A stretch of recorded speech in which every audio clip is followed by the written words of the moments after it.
Zanakari, creator, and Demiurge Zanahars are creators. They represent the personification of the sky and earth. The upper Zanahari inspires horror. When he is speech, people on the ground hear thunder. Father and mother at the same time, he includes the imperfection of men and women, the active primary basis of life and its passive principle. He has a double and a rival, a lower Zanakari. Creation of the world and man. At the very beginning there were two Zanahars, the upper and the lower one. The lower one was amused by making clay figures, men, women, and animals. But he couldn't breathe life into them. The upper Zanahari asked for several figures in exchange for sunlight. The lower one wanted to give the emu a fish, but the upper one needed only women. Nevertheless, they agreed. The upper Zanakari revived all the figures and waited for the women to rise to him. But the lower Zanakari refused to break with them, and in the revenge of the upper Zanahari made all men mortal. Since then, Andriamana takes the soul of the deceased to heaven, leaving his body on the ground. According to the second myth, Zatuwa grew out of the ground. Only marriage to the daughter of the upper Zanahara made him a whole being. Then two opposite principles underlying the creation merged. How to cause rain. The upper Zanahari sends his son Ataukoloinen to the ground to see how things are going there. But because of the unbearable heat, he climbs deep into the earth and disappears. The excited father sends the servants to search for him.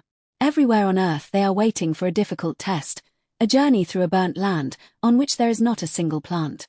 Their search turns out to be in vain, about which they announce to their master through the goats of.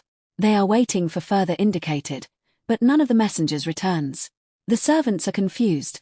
They did not find any traces of Ataukoloinen and did not wait for any answer from Andriamanitra.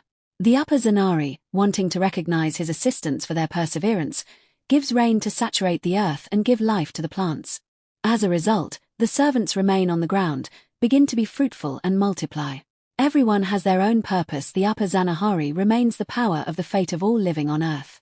The following fairy tale tells about this. 4 people cannot come to an agreement who should be practiced.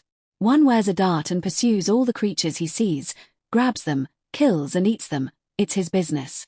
The second pull nets for birds and animals, catches them, kills and guesses on their entrails. This is his business. The third collects all sorts of beautiful things, iron, silver, fruit, is located in some place and offers his product all day long. This is his business. The fourth iron plows the earth. It's his business.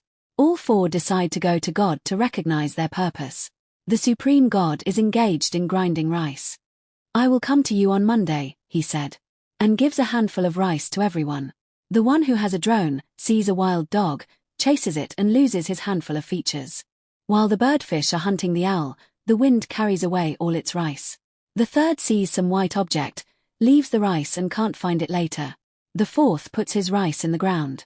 On Monday, God asks them what they did with rice, and then says, you see, you can't change the purpose that God gave you.